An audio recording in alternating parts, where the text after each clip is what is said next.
মহান রব্বুল আলামিন কুরআনুল কারীমের ভিতরে সূরাতুল আসরে ইরশাদ করে দিয়েছেন, আল্লাহ রাব্বুল আলামিন বলেন,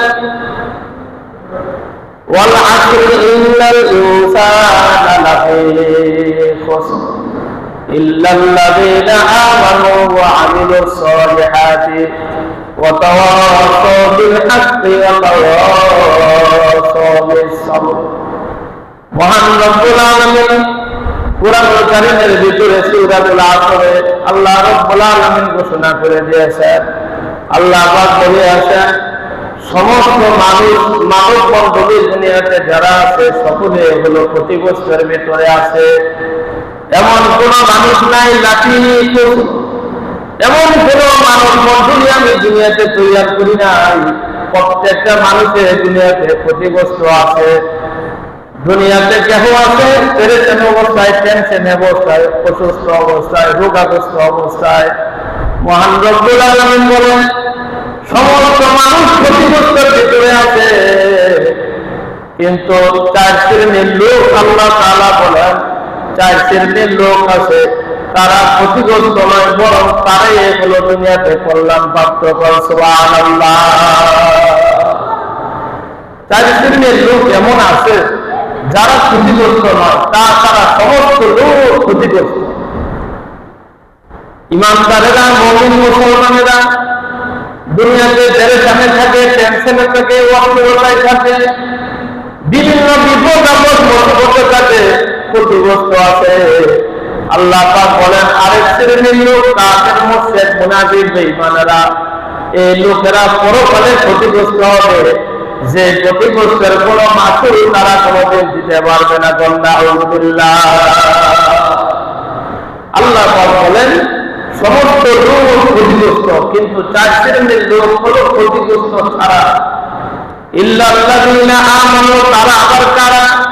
তারা হলো ঈমানদারেরা। আমানু, যারা ঈমান আনিয়েছে, ওয়া আমিলুস সালিহাতি, নেক আমল অধিক পরিমাণে করিয়াছে। আল্লাহ পাক বলেন, ইল্লাল্লাযীনা আমানু, যারা ঈমান আনিয়েছে তারা ক্ষতিগ্রস্ত নয়। ওয়া আমিলুস সালিহাতি, নেক আমল যারা দুনিয়াতে করে, ওয়া তাওয়াসাউ বিল হাক্কি, যারা সৎ কাজের আদেশ বান্দাবান্দীদেরকে দিবে, তাওহীদের নির্দেশ যারা আল্লাহ পাকের তাওহীদের একাত্মবাদের বাণী যারা মানুষের কাছে পৌঁছে দিবে, সত্য কথার তালকিন যারা মানুষকে দিবে, তারা ক্ষতিগ্রস্ত নয়। ওয়াতাওয়াসাউ বিস সাবরি, আর যারা ধৈর্য ধারণ করার জন্য নির্দেশ দিবে, এই 4 শ্রেণীর লোক পশ্চিমকালও তারা ক্ষতিগ্রস্ত হতে পারে না। সুবহানাল্লাহ। তাহলে বুঝতে পারলেন আয়াতের ভিতরে সূরাতুল আসর, মহান রব্বুল আলামিন কুরআনুল কারীমের 103 নম্বর সূরা 3 নং আয়াতে আল্লাহ তাআলা ঘোষণা করে দিয়েছেন।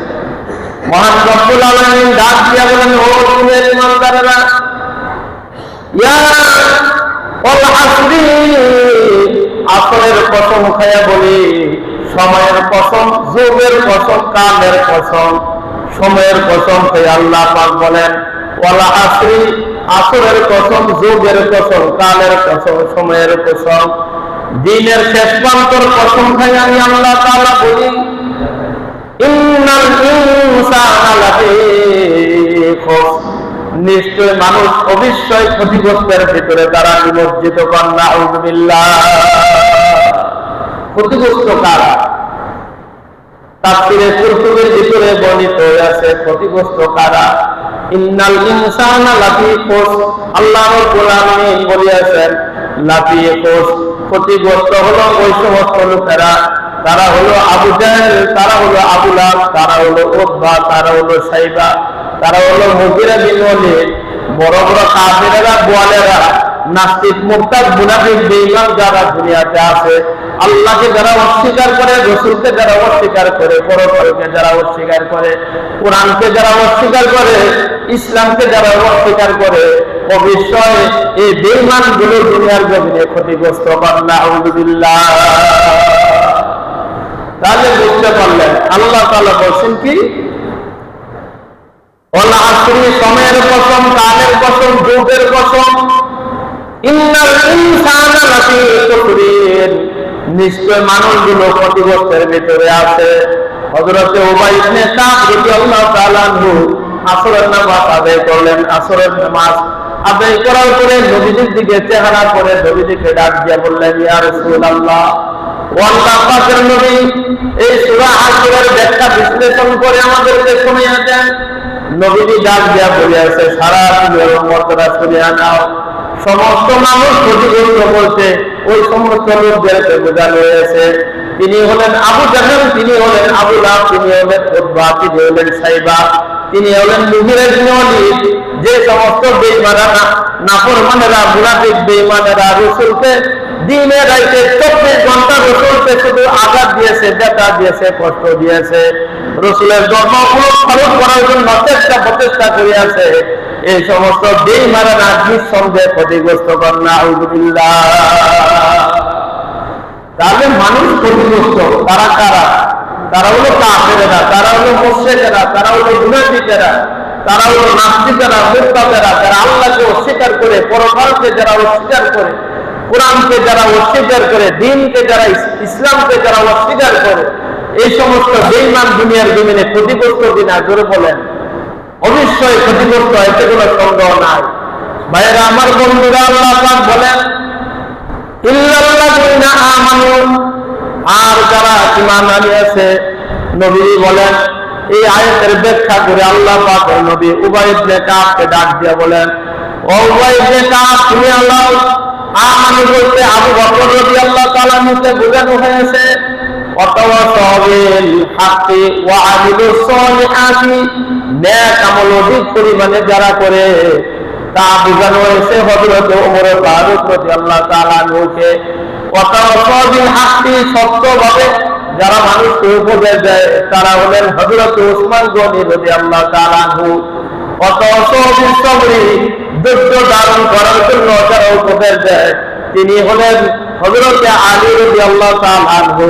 চারজন ইসলামের সর্বশ্রেষ্ঠ খলিফার নাম আল্লাহ প্রত্যেকটা সূরার ভিতরে বর্ণনা করে দিয়েছেন। কোন সুবহানাল্লাহ। ভাইরা আমার, বন্ধুরা, তাহলে আপনি আমি বুঝতে পারলাম যারা ঈমান আনিয়েছে তারা ক্ষতিগ্রস্ত নয়। ঈমান কাকে বলা হয়? ঈমান কি জিনিস, কাকে বলা হয়? ঈমান বলা হয় দৃঢ় বিশ্বাসকে, আন্তরিক বিশ্বাসকে, অন্তর থেকে বিশ্বাস করার নাম হলো ঈমান। ঈমানের আবিধানিক অর্থ হলো বিশ্বাস স্থাপন করা, অন্তর থেকে দৃঢ় বিশ্বাস করার নাম হলো ঈমান। আল্লাহ যা বলেছেন, রাসূল যা আল্লাহর পক্ষ থেকে দুনিয়াতে নিয়ে আসিয়াছেন তার নাম হলো ঈমান। ঈমান কাকে বলা হয়?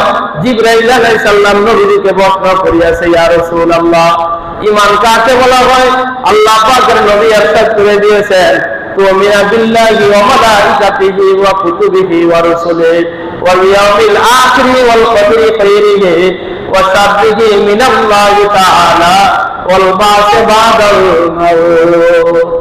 আল্লাহ পাকের নবী বলেন, ঈমান হলো আল্লাহকে বিশ্বাস করা, ঈমান হলো সমস্ত ফেরেশতাদেরকে বিশ্বাস করা, ঈমান হলো আসমানি যত কিতাব আছে তাকে বিশ্বাস করা, ঈমান হলো নবী রাসূলদেরকে বিশ্বাস করা, ঈমান হলো ভালো মন্দ শক্তিকে বিশ্বাস করা, ঈমান হলো পরকালকে বিশ্বাস করা, ঈমান হলো কিয়ামতের ময়দানে, হাসরের ময়দানে আপনি আবার উঠতে হবে, পুঙ্খানুপুঙ্খানে আপনার থেকে হিসাব নেওয়া হবে। হিসাবের উত্তর যদি সঠিকভাবে দিতে পারেন ডাইরেক্ট আল্লাহর জান্নাত হয়ে যাবে, আর যদি গরমিল হয়ে যায় তাহলে পরিণাম হয়ে যাবে জাহান্নামের আগুন। কন্যা নাউযুবিল্লাহ। ভাইয়েরা আমার, বন্ধুরা, ঈমান কাকে বলা হয়? ঈমান বলা হয় আন্তরিক বিশ্বাসকে। ঈমান বলা হয় জবান দ্বারা স্বীকার করা, ঈমান বলা হয় অন্তর থেকে বিশ্বাস করাকে, ঈমান বলা হয় কাজে পরিণত করাকে। আপনি জবান দিয়ে শুধু বললেন আল্লাহ এক, আল্লাহ ছাড়া কোনো মাবুদ নাই, কিন্তু আল্লাহকে রব হিসাবে মান্য করে আপনি নিলেন না, আল্লাহর হুকুম আপনার দুনিয়াতে মেনে চললেন না, আল্লাহর আদেশ গুলো মানলেন না, আল্লাহর নিষেধ থেকে আপনি বেরোতে পারলেন না, যে আল্লাহ আপনাকে 24টা ঘন্টায় নাকের ডলা দিয়ে সাতটা নিতে আসে, আনতে আসে, যিনি খাওয়ায়, যিনি পালে, যিনি লালন পালন করে, যিনি হায়াত দিয়েছে, যিনি মৃত্যু দিবেন, দুনিয়াতে শান্তি তিনি কেবল দেন, পরকালে কেবলমাত্র তিনি জাহান্নাম থেকে মুক্তির ফয়সালা করিয়া দেন। কোন সুবহানাল্লাহ।